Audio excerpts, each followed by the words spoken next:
Welcome into Unbreakable, a mental wealth podcast with Jay Glazer. I'm Jay Glazer, and a lot of you guys know this man as, well, pretty much, anytime you want to know what's going on in the NFL, on the spot, on the moment, like immediately, you go to his site. He's the owner and creator of Pro Football Talk, my good friend Mike Florio, who, man, Mike and I have both come from a very different background in how we got to covering the NFL, and we both got murdered for it for years. And I think that's why he and I have a certain respect for each other.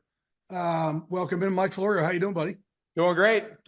I appreciate you having me. And we've always had that connection. Most people would be surprised by that. And I think a lot of people in the business aren't even aware of it. It's not something that we wear on our chests or anything, but we did get in differently. We both kind of slipped in through either an unlocked window or a back door. Oh no, I kicked the fucking door in.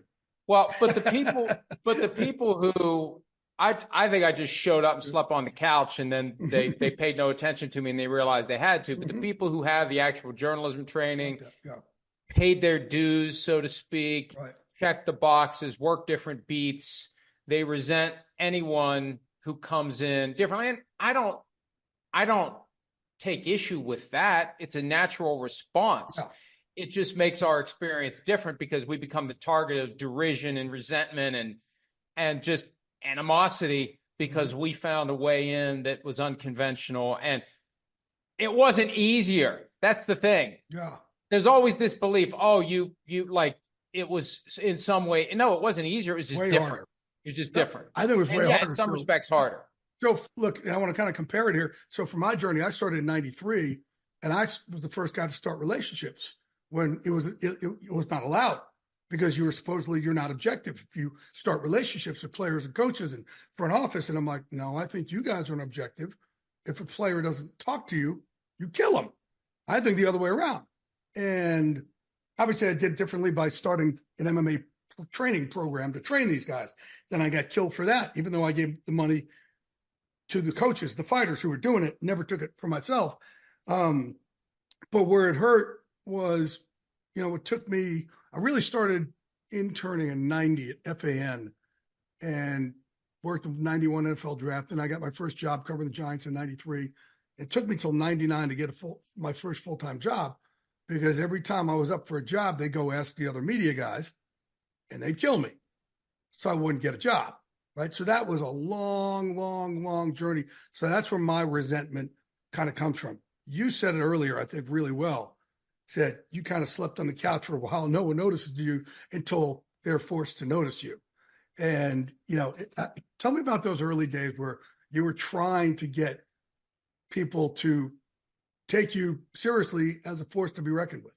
Well, and I don't remember much about how I felt at the time other than I really enjoyed what I was doing and I didn't care what anybody else thought because I had found a way to create a platform out of nothing in one of the smallest states in the country, just proving the fact that the West internet, Virginia, by the way, completely balances the playing field. You don't have to, if there's something else you'd like to do that allows you to do it via the internet, you don't have to uproot your life and move to New York, move to LA, move to wherever the center of the universe is for that industry. If you can find a way to slip in from wherever you are, you can keep the life you have and work on a life that maybe you'd want and work really hard because you got to keep both going. And as one grows, the other one's still there. And it takes up a lot of your time and you end up working a lot if you really care about it and like it. But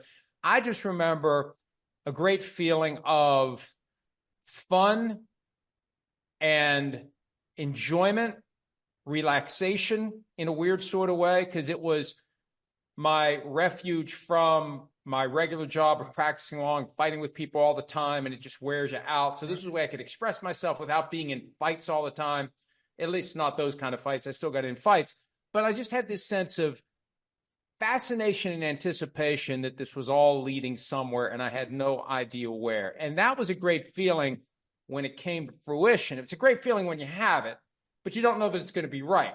But man, when it pays off, it's like, I was right all along, and I had no idea I was right, but I just had something deep inside me that told me, just keep doing what you're doing, just keep going. I mean, we went years without making a penny. I'm sure you went years without making a penny. $9,400 It a years year for the first costing 11. me. Yep. I paid to do it. I had to tell my wife, look, I need a hobby. And if I golf, it's going to be a lot more expensive. And I'm going to be gone for 6 hours on Saturday and gone for 6 hours on Sunday. And I'm going to be pissed off when I get home. This is something I can do that it literally costs $500 to set up and $50 a month. And we went multiple years without making a penny. But I enjoyed it. And I just had this sense, if we keep doing it, if we keep doing it, if we keep doing it, then it's going to eventually take off. And it'll be the only thing I do. And I can get away from the thing that was causing me a bunch of stress and would have either put me in an early grave. I want to hit that. Yeah. Or forced me to just get out of it altogether and just do something else. Yeah. I want to hit that before though. Look, we're both disruptors to this business. Like you said, you went to University of Michigan, or you went to Syracuse, you went to Fordham, and you got a job covering something for, newspaper or TV station or radio show. And that was not the route that either one of us had.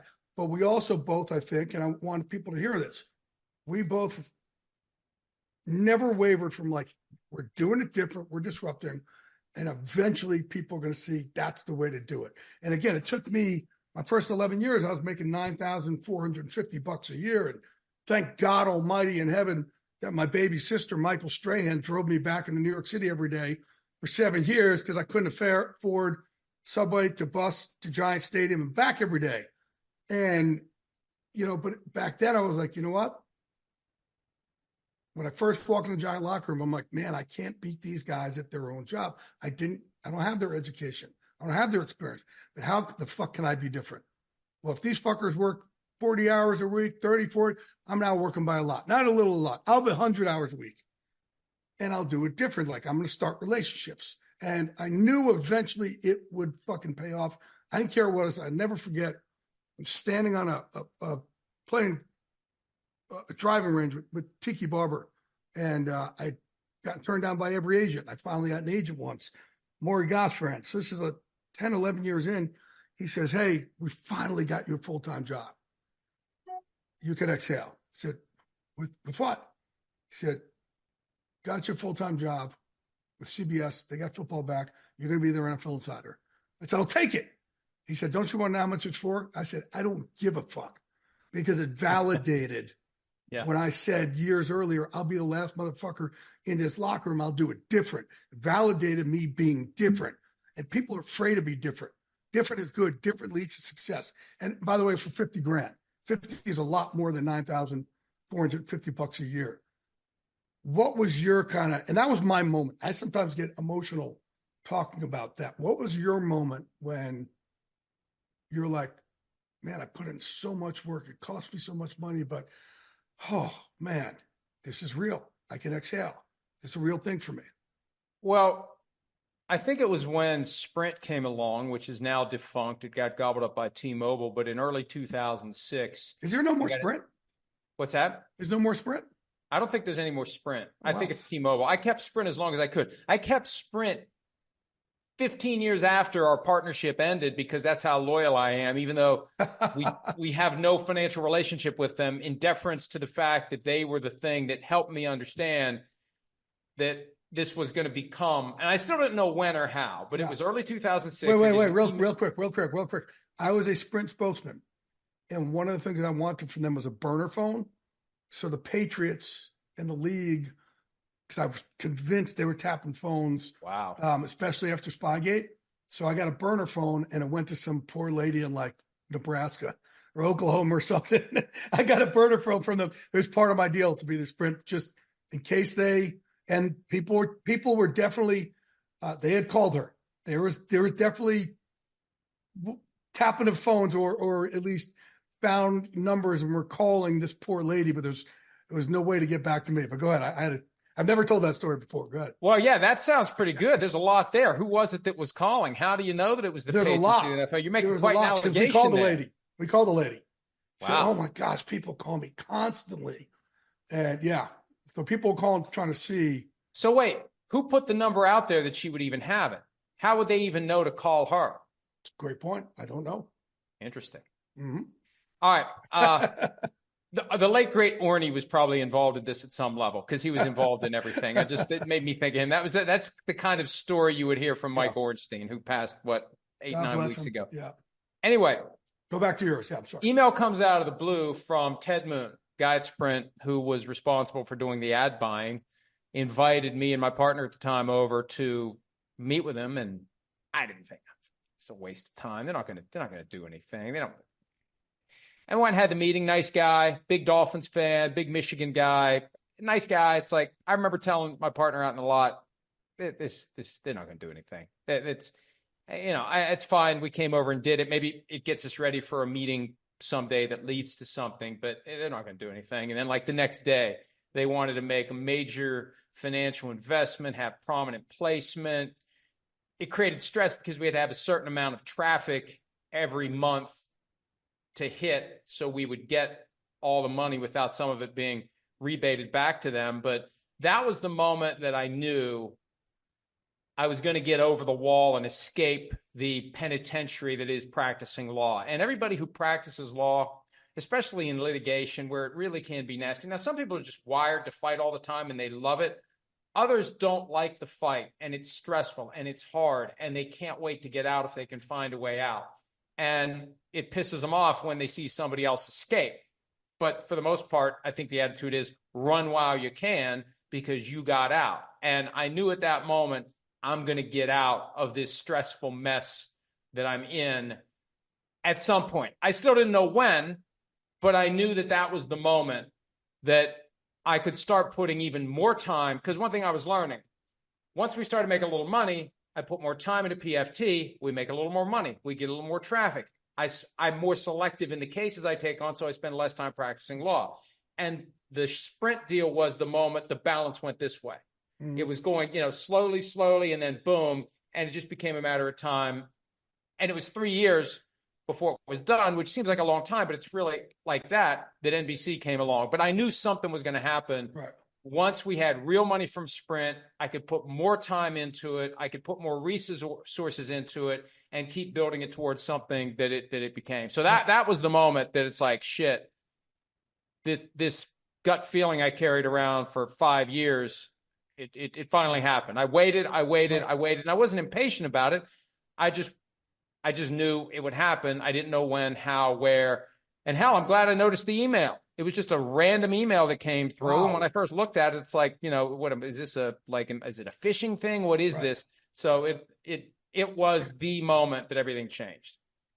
So the other thing, when I say, be different, I was very, very, very strongly and sternly told by the other reporters back then, you're either a writer or you do radio or you do TV, but we do not mix. And I said, you guys don't decide how I put food on my table. I'm making fucking $9,000 a year, right? And then the internet came out, and that changed everything. All of a sudden, it was me, Len Pasquarelli, and Mort, and a little bit of Clayton were really the first minute-by-minute breaking news guys.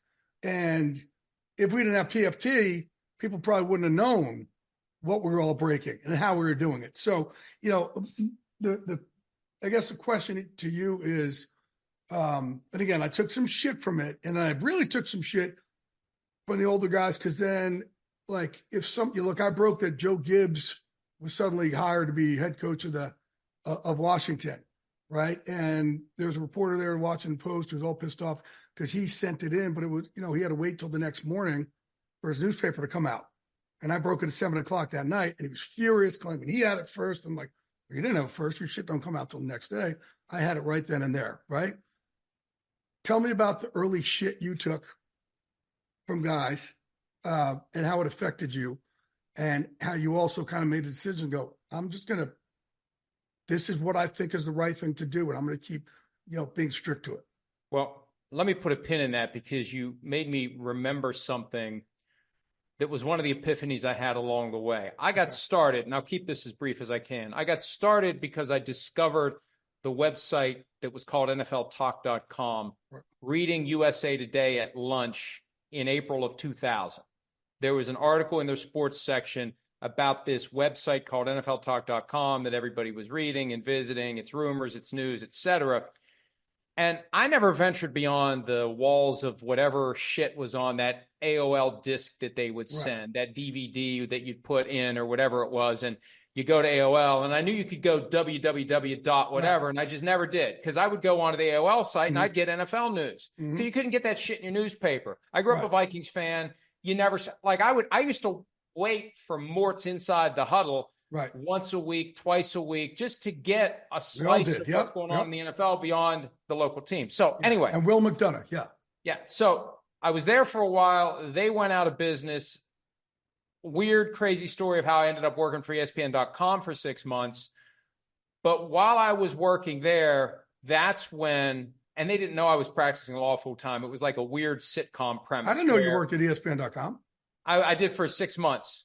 When I basically did like a reduced version of what I do now. Every morning, 5 a.m. to 8 or 9 a.m., and then I'd go practice law the rest of the day. But that was stressful, sleep deprived, etc. But what would happen is, Jay, I'd send in what I did. Like, I'd do 3-4 stories. I'd do a link roundup. I'd send it in, and it wouldn't show up for 3 or 4 hours because it went through layers and levels of approval. And it was frustrating because because I had cultivated some sources and we were trying to break some news. It's like, like what happened to the guy at the Washington Post with the Gibbs story. Somebody else is going to have this before we do. And that's when I realized there's got to be a way to do this where you can write the story and you can get it out there without layers and levels. And I still have the contract up in my office, a 1-year contract that would have extended with ESPN from November 1 of 2001 to October 31 of 2002 for $36,000 for a year. And I said, you know what? I just want to do this my own way. And that was like, when we have to listen to that little voice, even though that little voice may be leading us down a path of frustration and misery and expenses, and you might just end up at a door you don't like. But I just knew that if there was a way to be instantaneous, write it, post it. 8 years before Twitter showed up, write it, post it. No one has to read it. No one has to approve it. There's no delay. Write it, post it. And that was one of the things that caused me to say, I'm just going to do my own thing. Let me go find a domain name. How about, and I started trying different names because the site that I'd been with before was NFLtalk.com. I tried ProFootballTalk.com. Hey, this domain's available. All right, I got it. And off we went. Wow. When was your moment where you're like, all right, I am now a big boy. I am legitimized. People have to read this now. People now know I'm here to stay and I'm not some fly by night, just a little flash in a pan.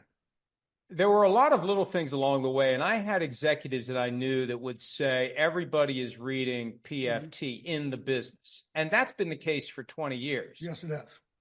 All the way up to owners. I've had people say, hey, I go to the room in the owners meeting and they all got their laptops open and they're all reading PFT. And one of the reasons the league office... Pretty wild, isn't it?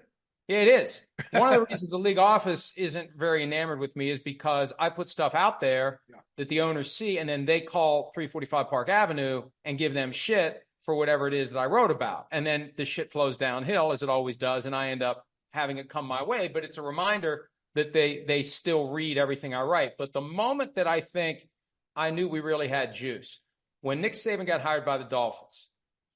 And what happened was Nick Saban was being a complete and total pain in the ass to the people in the building. He was being a pain in the ass to the reporters. And the reporters had a bunch of shit that they knew that they weren't able to use. So they'd give it to me. I'd polish it up. I'd go with it. And it was driving Saban nuts. So, it's the old Michael Clayton line, George Clooney. I'm not the guy you kill. I'm the guy you buy.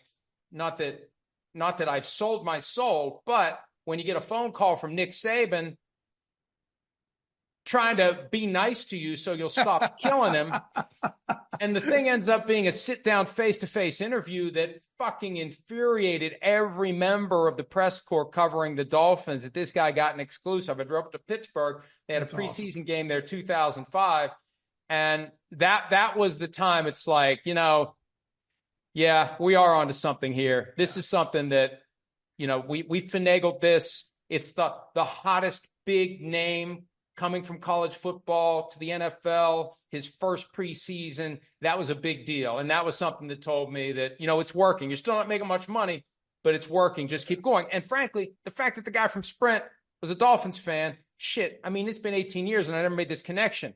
That probably had something to do with him deciding, let's put some Sprint money in this place, because this guy managed to get a sit-down interview face-to-face with Nick Saban, of all people. Wow.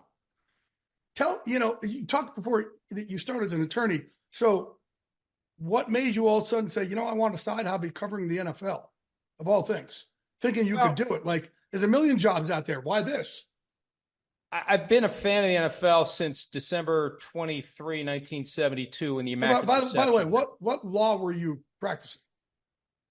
I did several different things in the 18 years I practiced. I was an environmental litigator early with a major firm in Pennsylvania, in Pittsburgh, Jones Day, Revison Pogue. I don't know if they still go by that name. They probably do. Maybe it's just Jones Day now. They're massive. They're all over the world. It was tough. It was rough. It was challenging. And I learned a lot about myself. You're an environmental attorney. I did that for a while. I was like, learning the ropes. And it was getting me real experience. See, at these big firms, what happens is they pay you a lot of money and they send you to the library or they send you to the warehouse and you got to review documents. It's a bunch of grunt work and you develop no skills. I stumbled into a situation where I was able to go and attend shit and like go to depositions and learn how to ask questions and understand how the sausage was made. So I did that for a few years, moved down here to West Virginia. My wife is from here, worked for a firm here, and got into labor and employment work from the employer side. And I never really liked it because you didn't get to choose your case. The firm has a bunch of clients, and when they get sued, they call us up. We need your help. Well, I read the complaint. I don't like this case. I don't want to handle this case. Tough shit. You got to handle the case because you got a mortgage to pay. Sure. And so I'd always had this nagging feeling I wanted to do it on my own. And March 1 of 2000, I started my own thing. And at that point, I was representing individuals who had been fired because I learned the playbook. Working at the firm that represents the companies who do the firing and having to try to make chicken salad out of their chicken shit business decisions. Now I knew how to get inside and prove because those are the hardest cases. Those are the hardest cases to prove because nobody ever admits to anything. You have to show they're full of shit through circumstantial evidence, aggressive questioning, common sense, because they never get up there and say, yeah, I fired that guy because he's black. Or, yeah, we let that person go because she's over the age of 50. They're never going to admit it. This is fascinating. This is fascinating. I've known you for a long time. This is I always thought you were just the ugly guy on NBC. This is fascinating. Thanks. No, that's Chris Sims. But I'll tell you, Jay, and what would happen is because I would bust my ass. Like there was one specific large retailer that I won't mention because I think they've sponsored PFT Live in the past, but I would go after them all the time because I knew they weren't doing things the way they should. They didn't have the apparatus in place to properly comply with the law, and they were running people off that were costing them too much money or whatever the thing, retaliating, doing just bad business practices. But I'd go after them, and it was just me by myself with my legal assistant. And I'd go after them, and they'd put like 4 freaking lawyers on the case, and it would be a constant fight. And I'd have like 20 of those cases going on at any one time. So it was a hell of a fight. And it's so hard to prove because, the lie isn't concocted on the witness stand. It becomes an institutional lie. When they fire the person, they have a story and they just stick to it. So by the time you're committing perjury on the stand, you're well past the moral exercise that you have to go through to tell a big lie. The big lie is already part of your paycheck that you've been getting for months before the case comes to trial. So that was a tough life. And anyway, once I started my own firm, I had time and I'm trying to be as succinct as I can. I found that NFLtalk.com website. I got hooked on it. And in June of 2000, they put out a call for writers. So I threw something together and sent it in. And they hired me. For the salary, envy-inducing, brag to your parents, show it off to all the people out there that you want to make jealous, $0 and 0 cents. So that was it. And that was how I got into it. And then once you got into it and I enjoyed it, and I've always loved the NFL, and I kept going and I kept going and I kept going. But, I'd be spending a certain amount of time paying attention to this shit anyway. And I probably would have found a way into this business one way or the other because I was so passionate about following the NFL and enjoying the NFL throughout football season and beyond, because it cooked up this industry that carried everyone through the offseason with free agency and the salary cap, became a 12-month-a-year thing. So that's how it all happened. But I had the time to do it because I was early in my practice on my own. I didn't have a whole lot of work to keep me occupied. I could start down that path. Man, it's unreal. 24 years ago. It's unreal. What's the coolest? I have, I always try and say, I'll say to Howie Long shit all the time. Like we've done things like we hosted the Emmys once, the pre-show. And we were on the red carpet. It was like we're the last stop. And then we threw it inside to the hosts of the Emmys. What happened? Did the plane crash with the real TV people on it? So there we are. And I say to Howie, I said, hey, man, I know we're supposed to act like we've been there before, but fuck that. I haven't. This shit is cool. Like, you fucking kid me. Are we getting inducted to the TV Hall of Fame? And man, that's the first time I've ever gotten an award without having to beat the shit out of somebody for it and get my ass kicked. Like, this shit is cool. And I always try and remember that every day. What's kind of like your moment of like, oh my God, like, God, Mom, how did I get here? Well, see, you're going to fucking make me emotional at some point. I'm going to fight it as best I can. No, don't. No, but I mean, I'm not in the mood for it today. I'm too tired. To have to dry my face. But Super Bowl 49, Arizona. Now, look, both my parents died before I ever stumbled into this business.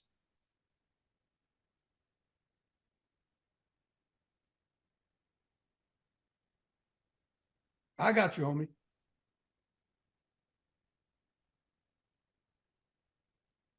Anyway, Deflategate had happened. The shit hit the fan. Biggest story in the world. Tom Brady with that goofy-ass press conference. Are you a cheater? I don't think I am. Remember all that? And Bill Belichick talking about Mona Lisa Vito from My Cousin Vinny? Yeah. I mean, that was the biggest shit around. So here I am, standing outside the referee's locker room at Super Bowl 49, because the referee's locker room was where the balls came from for Deflategate. So that was the spot where I was going to be doing my report. And I downloaded all the shit that I was able to get. And I can't remember any of the specifics, but I remember getting ready to go on air.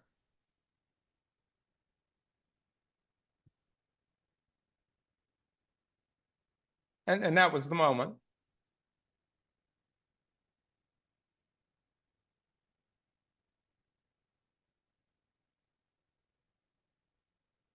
And fuck you for doing that to me.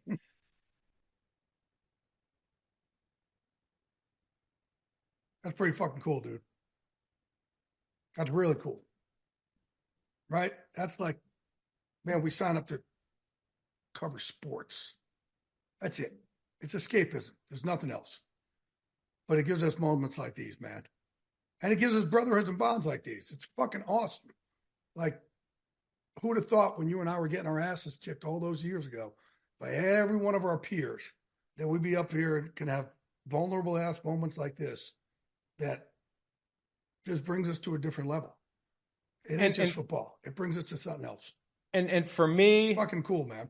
I'm proud of you. Also, tied up in that moment was a shift from I don't belong here to fucking I'm here. And it kind of changed my outlook from that point forward. Instead of feeling like they're going to figure me out, I'm a fraud, I don't belong here, you know, you kind of morph into a different character at that point. And maybe it was the strength from my parents because I was thinking about them in that moment. But anyway, that was it. I love that. Asshole. I love that. Hey, look, you know, people don't know, Mike and I have a true vulnerable relationship. We've leaned into each other some shit over the years that's what's great about football, man. You get these bonds that I don't think Fortune 500 companies have. You know, I think it's different. I think football's different than every other. Yeah, I think the bonds in football are different. Look, you know, our relationship with these coaches, and Rosie's seeing it now. there's no other job where your job is on the line every single day.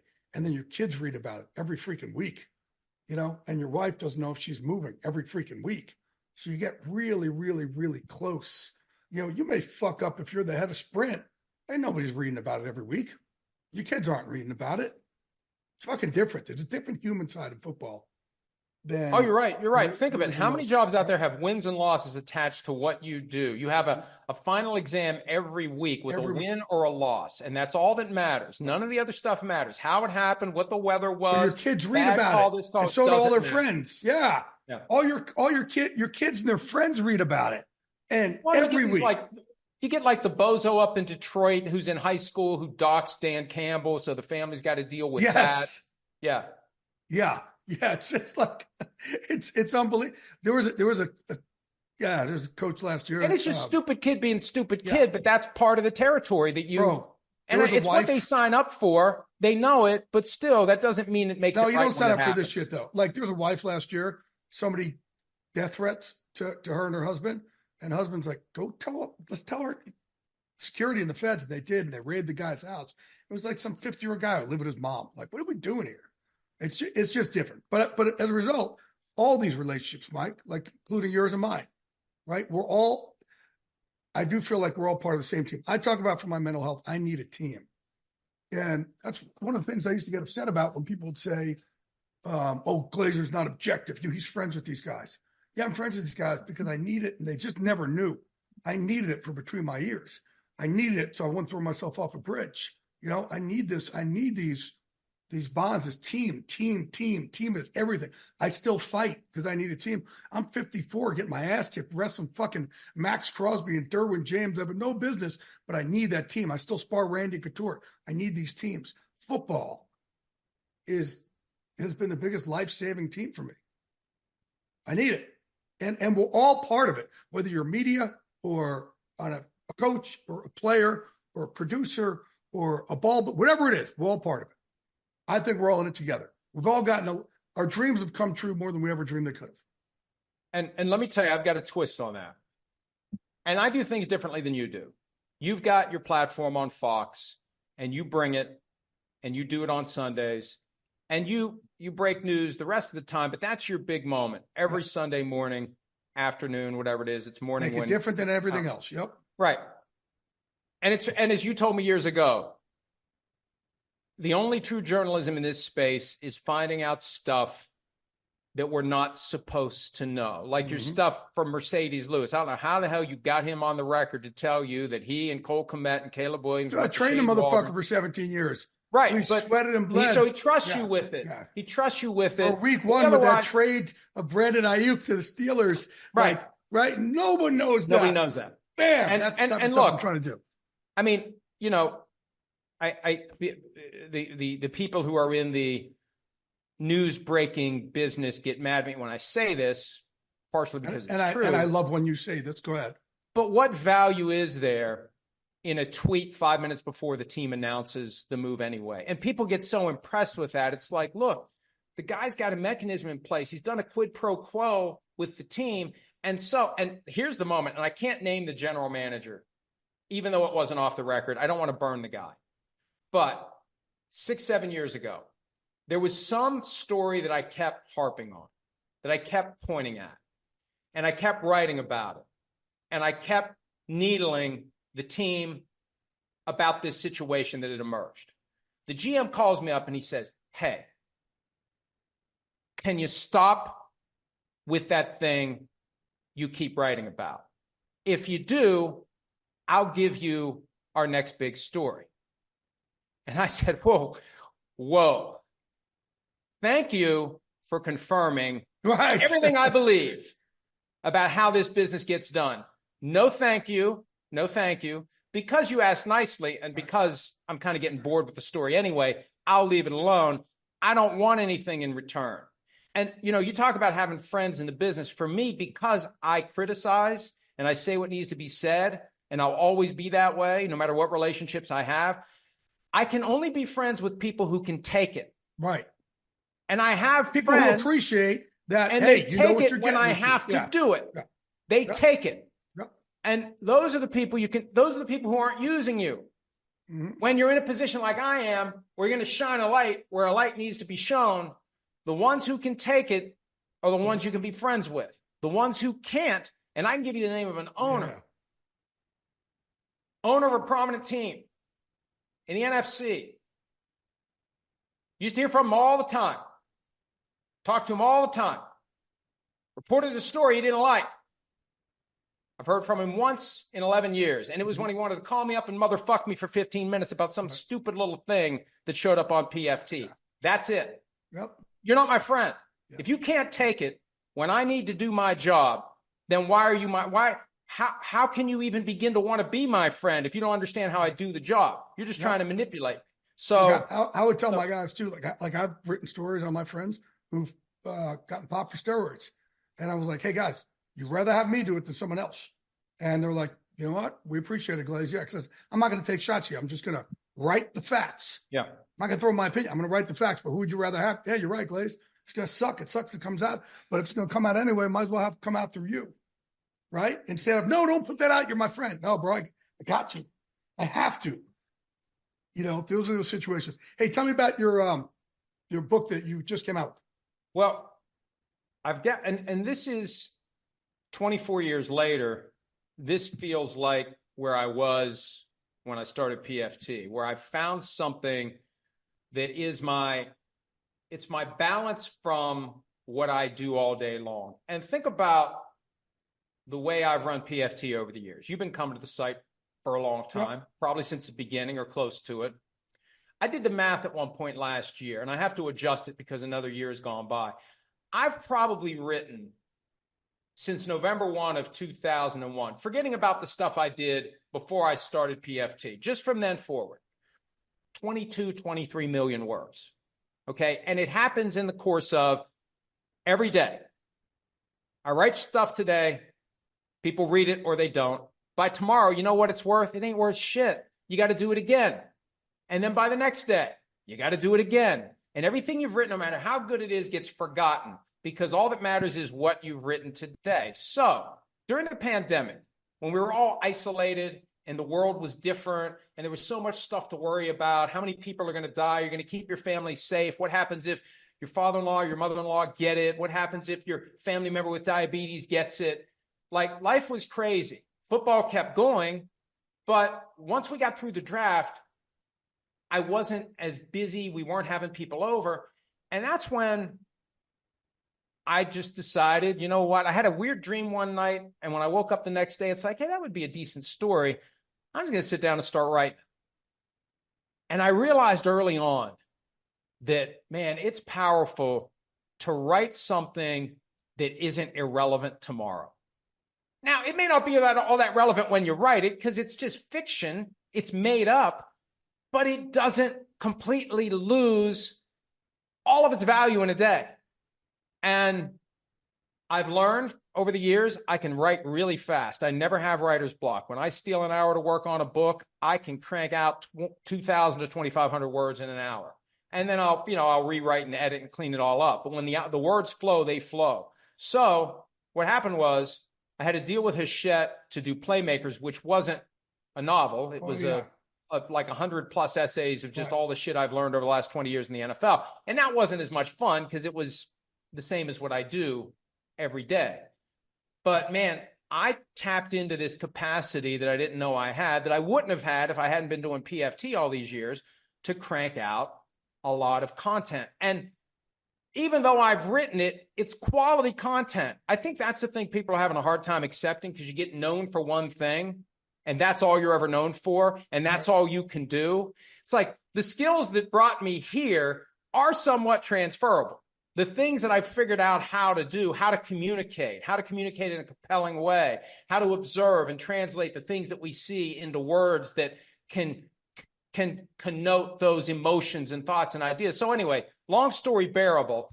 The first one was Father of Mine, and this is inspired by true events in the town I grew up in, because my dad was a bookie tied to the mob there.